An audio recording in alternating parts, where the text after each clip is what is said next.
My sister-in-law is in love with my husband and has become a serious concern, and I believe it's best to uninvite her at our baby shower.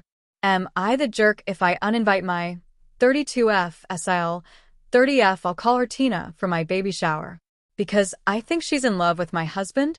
My husband, 33M, and I met each other at a ski lodge 9 years ago. I was with my young daughter and a female friend and her child. My husband was with his 2 brothers and 3 sisters and a few friends. There was a singing competition, and both of us were set up by our friends to enter it. Sparks flew during our duet, and the rest is history. Back to our first meeting. This was the first time I caught on to my SIL's disturbing behavior. After the singing competition, he and I went to the cafe to chat. His middle sister, Tina, who was adopted at birth, came storming up to us and demanded he come back to their group. She never looked at me and whined when he shut her down. She ran off crying and apparently took her sister's room key cards and locked them out. So they had to stay with the friends in their room. Fast forward to when we bought a house together. We had a housewarming and invited family and close friends. Tina showed up in a sexy club outfit. She ignored me the entire time and hung all over my husband, BF at the time. She kept recalling tales of them when they were little and how close they were. She'd kiss him on the cheek, hug him, and touched his arm when laughing. He was visibly uncomfortable, so I stepped in. At first, I just thought she had a crush on him, but the way she was acting looked like she was the girlfriend and not me. She was going around reminding/telling everyone that he used to say he never wanted to have kids, but now he's playing daddy to my daughter. One of my friends said she thought Tina was weird for talking about how hot his modeling photos were when he did print work back in college, and that her favorite photo was of them at a beach in Hawaii during a family vacation a few years back. The most bizarre thing she told a few people was that he had never dated a woman of color before, and now all of a sudden he's in love. It's only bizarre to me because she's biracial, so I don't know why this would bother her. Unless she's jealous of me because she wished she were me. Then things go south at the end of the night when he gets down on one knee and proposes to me. She started crying and ran to the restroom. Their dad went to check on her and then drove her home. I knew exactly why she was upset, but my husband always equated her behavior to jealousy because she never had healthy relationships. After that tantrum, she skipped our wedding, baby shower, our children's birthday parties, and other family events that we attended. I was fine with extending invitations because I knew she wasn't going to show up. She had some sort of mental breakdown and was in and out treatment for years.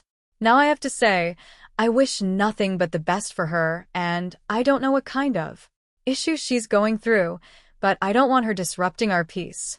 I'm currently pregnant, and our baby shower is at the end of this month. I'm having it a few months early because I'm at risk for going into labor early like I did with my other 2 children. My mill called to RSVP and stated Tina would be riding with them, and if it was okay if she brought her new boyfriend. I was surprised because we hadn't seen her in years, but I was apprehensive to agree. Eventually, I did agree and hoped that she resolved whatever caused her so much distress when she was around my family. Well, it took all of 24 hours for her to start her nonsense. She texted my husband paragraphs at 3 a.m. telling him how she felt about our family. First, she went on to say how much she missed them being close and how I came in and destroyed their close relationship when I barely said 50 words to her in 9 years. She asked him if he was happy with his life because, again, he used to say he never wanted kids or to get married. She then asked if he thought about her in all this time and if he could meet up with him before the shower and talk alone, face to face. That was the last straw for me. I asked my husband if he knew she was in love with him, and he just shrugged and said he didn't doubt my theory. Apparently, when she was 11, she asked if they could cuddle and kiss, and he said no. He admits her behavior since then has always been weird and dramatic, but he didn't pay her much attention because there were many siblings and they all hung out all the time. I asked him if he could uninvite her and this new boyfriend, because I think she's going to bring drama to our baby shower. He said he wants to talk to his parents first to see what kind of state she's been in, but I know in my gut that she's ready to ruin our day with her theatrics. So, am I the jerk for wanting to uninvite her to the baby shower? Edit, for those of you wondering if anything intimate ever happened between them, the answer is no. I am 100% certain of this. He is a total of 3 adopted siblings, 2 F and 1 meter. He says he sees them as blood-related siblings because the 3 of them were adopted at birth. He's the second youngest, and they're all within 4 years of each other. So all he knows them as siblings. He said he chooses to ignore her because she's always been dramatic. He's always worried about her physical safety because she's suffered from depression for as long as he can remember, so he tries to handle things gently. He's not opposed to inviting her, but he does want to know what his parents think about her mental state and whether she can behave. Second edit, so I keep seeing something about High School Musical.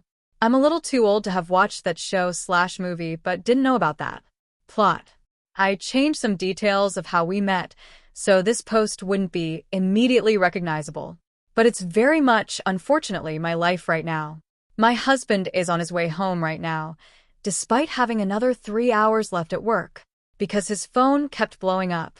He didn't sound good on the phone, but he wouldn't tell me what was wrong.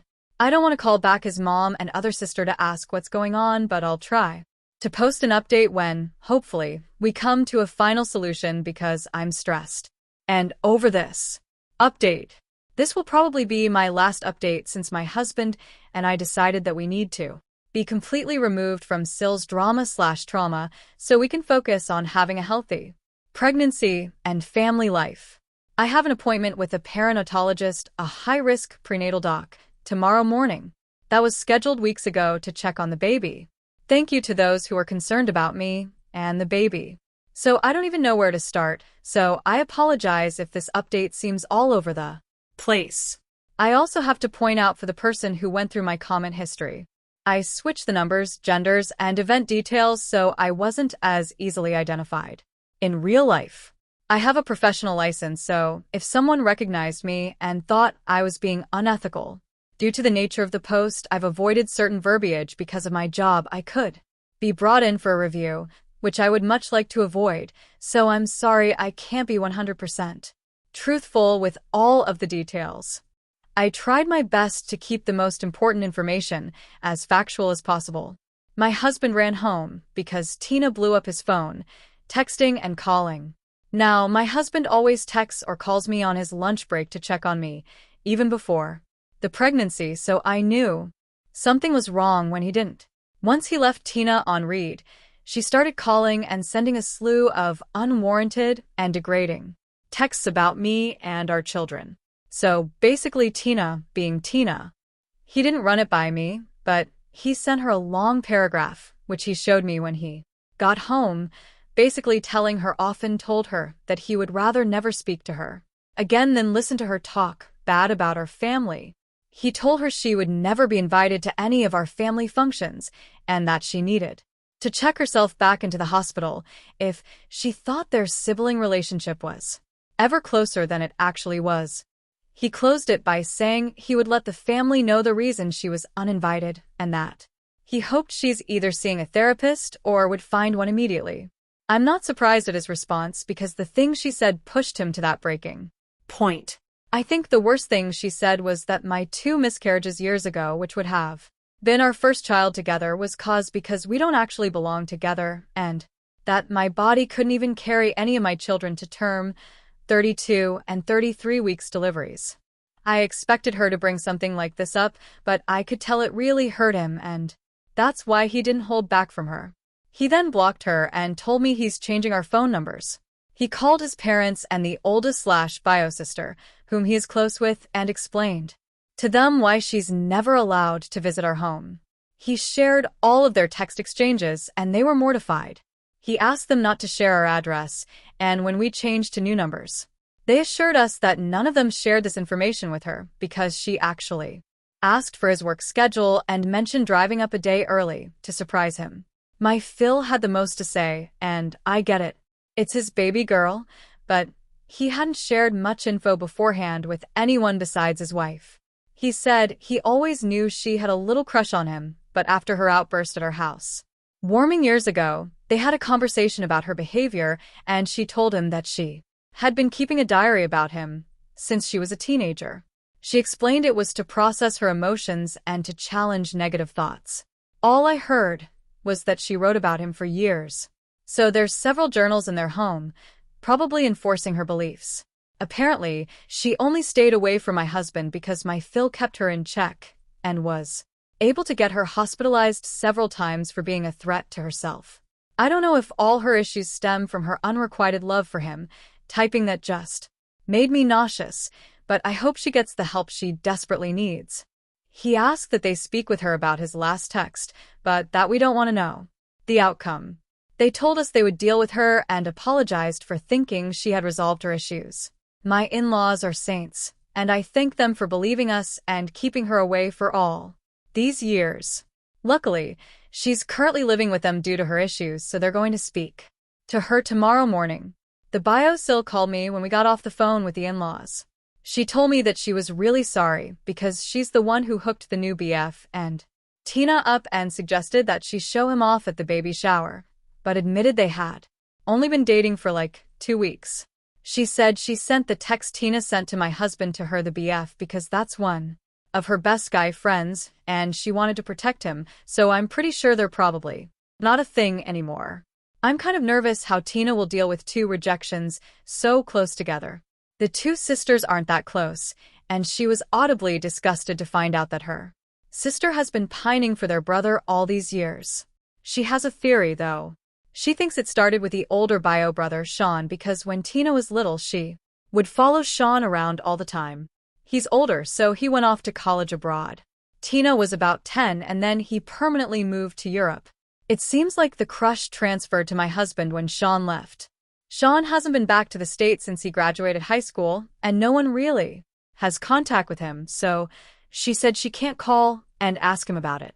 I have to admit I'm kind of curious and would have been interested in hearing what Sean had to say, but I'll rest assured knowing our involvement and the whole thing is over. Someone pointed out that Tina is potentially dangerous and could hurt me or our children. And this really scared me. My husband is going to upgrade our alarm system and purchase more cameras.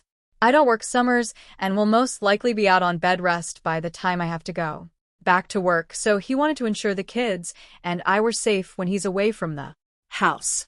I forgot to mention we live about 5 hours away, so she would really have to go out of her way to show up here if she somehow found out where we live. So that's it basically. This will most likely be my only update. I also want to point out for those that think my husband was intimate with her at some point to cause her erratic behavior. If that were the case, she would have loved to throw that in my face over and over. Plus, a guilty man would have tried to silence her a long time ago to keep me from finding out. You don't have to trust him, but I do. Thanks again for all the helpful input. I'm feeling a little more at ease and can't wait to see our closest friends and family at our shower. Update. Am I the jerk if I uninvite my sil who's in love with my husband? I've been going back and forth on whether I should post an update.